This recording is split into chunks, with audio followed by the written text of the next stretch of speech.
अस्सलाम वालेकुम व्यूअर्स, आज हम मौजूद हैं अरेंजर्स के प्लेटफॉर्म पे और आज हमारे साथ हैं गुजरांवाला की एक well known personality engineer Mirza Aamir Suhail साहब और जो कि हमारे अरेंजर्स के सीईओ हैं। आइए आज इनसे मिलते हैं और इनसे जानते हैं कि आज के दौर में अमेज़ॉन की एक बड़ी हाइप है सोसाइटी में, तो इनसे ही जानते हैं कि अमेज़ॉन एक्चुअली है क्या। जी सर, अस्सलाम वालेकुम। वालेकुम सलाम। कैसे हैं आप सर? जी सर, हमारे नाजरीन को बताइए कि अमेज़ॉन एक्चुअली है क्या। जी, जान लेते हैं अमेज़ॉन के बारे में। तो अमेज़ॉन बेसिकली एक ऑनलाइन स्टोर है, एक ई कॉमर्स की वेबसाइट है जो दुनिया की सबसे बड़ी वेबसाइट है। तो बेसिकली उसमें फिनोमेना ये है कि हम लोग प्रोडक्ट को खरीद भी सकते हैं और बेच भी सकते हैं with the help of medium internet को इस्तेमाल करते हुए। सर, बाय प्रोफेशन तो आप इंजीनियर हैं, तो आपने ई कॉमर्स की फील्ड में आके कैसा फील किया? जी अल्हम्दुलिल्लाह, स्टार्टिंग में ही मुझे थोड़ा सा बिज़नेस के रिलेटेड थोड़ा सा शौक था कि मैं चाहता था कि मैं बिज़नेस में जाऊं। तो अमेज़ॉन जो है एक प्योर बिज़नेस है, लेकिन इसमें इंटरनेट इन्वॉल्व है, यानी कि एक ई कॉमर्स बिज़नेस है। तो अल्हम्दुलिल्लाह इसमें मुझे अच्छा रेवेन्यू मिला, अच्छे अर्निंग पॉइंट ऑफ व्यू से भी मेरे लिए इंडस्ट्री प्लेटफॉर्म था। तो मेरा सारा फोकस इसी पे रहा। जी सर, आप बाय प्रोफेशन तो इंजीनियर हैं, तो ई कॉमर्स में आप कैसे आए? आपका इंटरेस्ट कैसे डेवलप हुआ? जी बिल्कुल, स्टार्ट से ही मुझे थोड़ा सा बिज़नेस के रिलेटेड थोड़ा सा मेरा माइंडसेट था कि मैं शुरू से ही बिज़नेस में जाना चाहता था। तो बाय प्रोफेशन में इंजीनियर था, लेकिन मैंने जॉब स्टार्ट की थी। लेकिन वहाँ से मुझे आपको पाकिस्तान की सिचुएशन का थोड़ा आइडिया ही होगा, क्योंकि पाकिस्तान में इंडस्ट्री मौजूद नहीं है। तो इस वे में हमारे पास जॉब्स मौजूद नहीं थी, तो लिहाजा मैंने ई कॉमर्स की तरफ थोड़ा रुझान मैंने बढ़ाया। तो मुझे अमेज़ॉन जैसा प्लेटफॉर्म मिला जहाँ पे मुझे अर्निंग भी अच्छी मिली और वो एक बिल्कुल प्योर बिज़नेस भी था। ठीक है, एक ई कॉमर्स बिज़नेस था। सर, मैं एक सोसाइटी के लेमैन वुमेन, ठीक है, तो मुझे आप बताइए कि बेसिकली अमेज़ॉन कैसे वर्किंग करता है?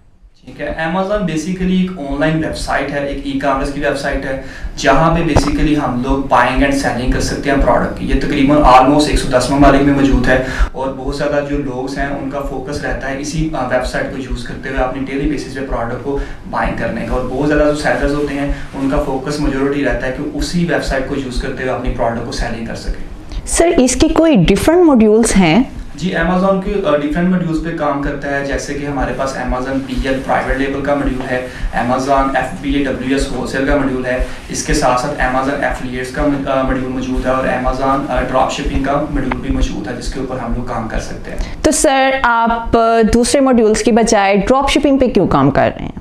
सर, दूसरे मॉड्यूल्स की बजाय आप ड्रॉप शिपिंग पे क्यों आए? स्टार्टिंग में मैंने डिफरेंट मॉड्यूल्स पे काम किया है। अभी हम लोग प्राइवेट लेवल के मॉड्यूल में भी काम करते हैं, लेकिन ड्रॉप शिपिंग के मॉड्यूल में मेरा रुझान इस वजह से था क्योंकि ड्रॉप शिपिंग में जो अर्निंग थी वो क्विक थी। क्योंकि अगर मैं इसको कंपेयर करूं दूसरे मॉड्यूल्स में तो वो थोड़ा सा टाइम टेकिंग काम था कि हम लोग पहले एक प्रोडक्ट ढूंढते थे, फिर उसको लॉन्च करते थे, उसको फिर रैंक करते थे, फिर उसको पहले पेजों की तरफ लेके आते थे। क्योंकि अमेज़ॉन के ऊपर 70% सेल मौजूद थी अमेज़ॉन के पहले पेजों के ऊपर, तो फिर इस वजह से वहाँ पे एक थोड़ा टाइम टेकिंग काम था अगर मैं इसको पीएल से कंपेयर करूँ। तो इसी सिनेरियो को देखते हुए मैं ड्रॉप शिपिंग के मॉड्यूल की तरफ चला गया, क्योंकि ड्रॉप शिपिंग ऐसा मॉड्यूल है जिसके ऊपर हम लोग ऑलरेडी वेल नोन रेटिंग ली हुई लिस्टिंग के ऊपर बैठते हैं, जिसके ऊपर डेली बेसिस पे ऑर्डर्स मौजूद होते हैं। जब हम लोग ऐसी लिस्टिंग के ऊपर मी टू करके बैठ जाते हैं, चिपक जाते हैं, तो हमें भी ऑर्डर्स आना रिसीव हो जाते हैं। तो इस वजह से जो मुझे डेली बेसिस पे ऑर्डर्स मिल रहे थे, क्योंकि मेरा फोकस रहता है ऑर्डर्स लेने के ऊपर, क्योंकि हमने रेवेन्यू ऑर्डर्स के थ्रू ही आ रहा होता है, तो भी इस वजह से जो मुझे क्विक ऑर्डर्स आए ड्रॉप शिपिंग में आए, तो लिहाजा मेरा फोकस ड्रॉप शिपिंग पे रहता है। तो सर, मैं आपकी बात को ही लेके चलती हूँ कि आपने कहा कि किसी की भी लिस्टिंग पे मी टू करके बैठ जाते हैं, तो क्या सर इसके लिए किसी अप्रूवल की जरूरत होती है? हाँ, अमेज़ॉन के ऊपर बेसिकली दो तरह के अप्रूवल्स मौजूद होते हैं। तो ड्रॉप शिपिंग एक अप्रूवल होता है हमारे पास सॉफ्ट अप्रूवल और एक होता है हमारे पास हार्ड अप्रूवल। तो बेसिकली ड्रॉप शिपिंग में हम लोग सॉफ्ट अप्रूवल की तरफ ही जाते हैं और जो वो हमें अमेज़ॉन का एल्गोरिथम ही दे देता है। स्टार्टिंग में हम लोग ऐसे ब्रांड्स पकड़ते हैं जो कि ड्रॉप शिपिंग फ्रेंडली होते हैं और उनसे सॉफ्ट अप्रूवल लेते हुए हम लोग उनके ऊपर मी टू कर देते हैं और ऑर्डर्स को ले लेते हैं। तो अगर हम लोग इसके कंपैरिजन में हार्ड अप्रूवल की तरफ चले जाएं तो वो हमारे पास अमेज़ॉन का कोई दूसरा मॉड्यूल कहलाएगा, वो होता है हमारे पास एफबीएडब्ल्यूएस, जिसको होलसेल भी बोलते हैं। सर, अमेज़ॉन ड्रॉप शिपिंग के लिए जो अप्रूवल की ज़रूरत होती है वो तो आपने हमें क्लियर कर दिया कि सॉफ्ट अप्रूवल है, हार्ड अप्रूवल है, तो मैं अब आपसे ये जानना चाहूँगी कि इसके लिए क्या कोई फ़ी पे करनी पड़ती है हमें अमेज़ॉन को? नहीं, अमेज़ॉन पे ऊपर ऐसा कोई क्राइटेरिया मौजूद नहीं है कि आपने किसी ब्रांड से अगर अप्रूवल लेना है शॉर्ट फॉर्म में तो आपके लिए कोई फीस पे करना पड़े। लेकिन हाँ, अगर आप हार्ड अप्रूवल की तरफ जा रहे हैं तो उसमें भी फीस का क्राइटेरिया मौजूद नहीं है, लेकिन उसमें आपको कुछ डॉक्यूमेंटेशन रिक्वायर्ड होते हैं जो आप लोग ब्रांड से ले रहे होते हैं या ब्रांड आपसे कुछ कोटेशन मांग लेता है। तो सर अब मैं आ जाती हूँ बेसिक क्वेश्चन पे कि क्या ड्रॉप शिपिंग में इंसान को कितनी बजट की ज़रूरत होती है, कितनी इन्वेस्टमेंट चाहिए, मिनिमम इन्वेस्टमेंट आप मुझे बताइए। ड्रॉप शिपिंग बिल्कुल एक कंट्रोल बिजनेस है कि ये आपके ऊपर है कि आप कितनी इन्वेस्टमेंट करना चाहते हैं। इसमें कोई ऐसा क्राइटेरिया मौजूद नहीं कि आप कोई 50,000 से शुरू कर लें, लाख से या 20 लाख से स्टार्ट कर सकते हैं। बिल्कुल कंट्रोल बिजनेस है, आप पे है कि आप कितनी इन्वेस्टमेंट करना चाहते हैं। फॉर एग्जाम्पल, अगर आपके पास पाकिस्तानी 1 लाख रुपया मौजूद है तो आप उसी को इन्वेस्ट करते हुए आर्डर्स ले सकते हैं। आप थोड़ी लिस्टिंग के ऊपर मीट टू कर लें, चंद एक ब्रांड का ही आप अप्रूवल अपने पास रख लें। इसके बरक्स अगर आपके पास कोई 20 लाख रुपया है तो आप उसको इन्वेस्ट कर सकते हैं और आप ज़्यादा लिस्टिंग पे बैठें, ज़्यादा ब्रांड्स के अप्रूवल ले लें और ज़्यादा आर्डर्स को ले लें। तो एक बिल्कुल कंट्रोल बिजनेस है, इसमें कोई ऐसा क्राइटेरिया अगर देखा जाए तो ड्रॉप शिपिंग के लिए 1 लाख रुपया भी कम है और अगर देखा जाए तो इसके लिए 50 लाख रुपया भी कम है। ओके, आपकी बात से ये क्लियर हो गया। तो अब मैं आ जाती हूँ एक और क्वेश्चन पे कि अमेज़ॉन ड्रॉप शिपिंग क्या ऐसा प्लेटफॉर्म है जो एक लेमैन के लिए फ्रेंडली है या इसके लिए कोई एजुकेशन का क्राइटेरिया भी है? जी देखें, बिल्कुल अगर आप अमेज़ॉन जैसी बड़ी वेबसाइट के ऊपर जा रहे हैं और आपको बेसिक कंप्यूटर ही चलाना नहीं आता तो फिर वो आपके लिए वाइबल नहीं है। आपको थोड़ा बहुत बेसिक कंप्यूटर के बारे में हाव ना होनी चाहिए। उसके अलावा इसके साथ साथ जब आप लोग आर्डर्स ले रहे होते हैं, आप गोरे लोगों के साथ कम्युनिकेट कर रहे होते हैं, अगर उनको कोई मसला मसाइल है, कोई रिफंड पॉलिसी है उनकी, तो आपने उनसे के साथ कम्युनिकेट करना है। तो थोड़ा सा आपका कम्युनिकेशन स्किल थोड़ा सा बेटर होना चाहिए।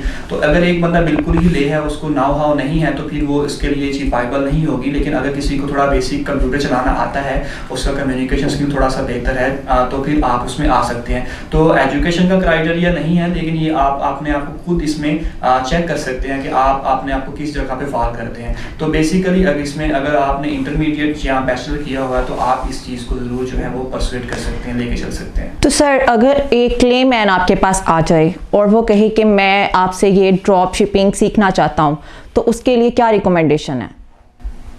उसके लिए रिकमेंडेशन यही है कि सबसे पहले वो थोड़ा सा बेसिक कंप्यूटर को समझे।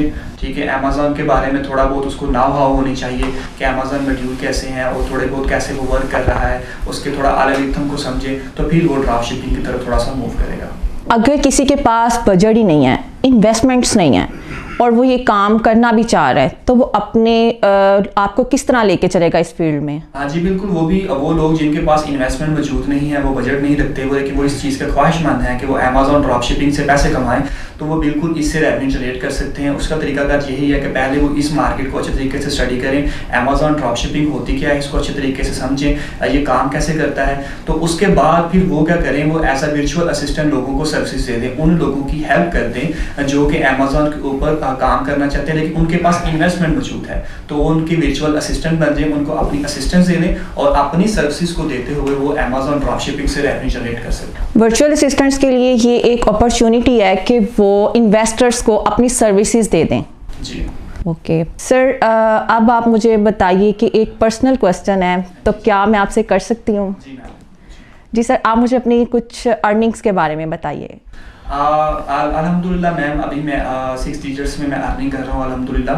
तो स्टार्ट में हर बंदे का कैरी थोड़ा टफ होता है, तो हम लोगों ने बिल्कुल थोड़ी सी मन्यूर सी अमाउंट से ही स्टार्ट किया हुआ है अल्हम्दुलिल्लाह। अब हमारा अपना बिजनेस भी है, मैं खुद भी अमेज़ॉन के ऊपर काम कर रहा हूँ और अल्हम्दुलिल्लाह मैं अच्छी अर्निंग कर रहा हूँ, अच्छा रेवेन्यू जनरेट कर रहा हूँ। जी सर, थोड़ा सा मैं इसको वाइंड अप करना चाहूँगी कि आप अपने व्यूअर्स को क्या मैसेज देना चाहते हैं?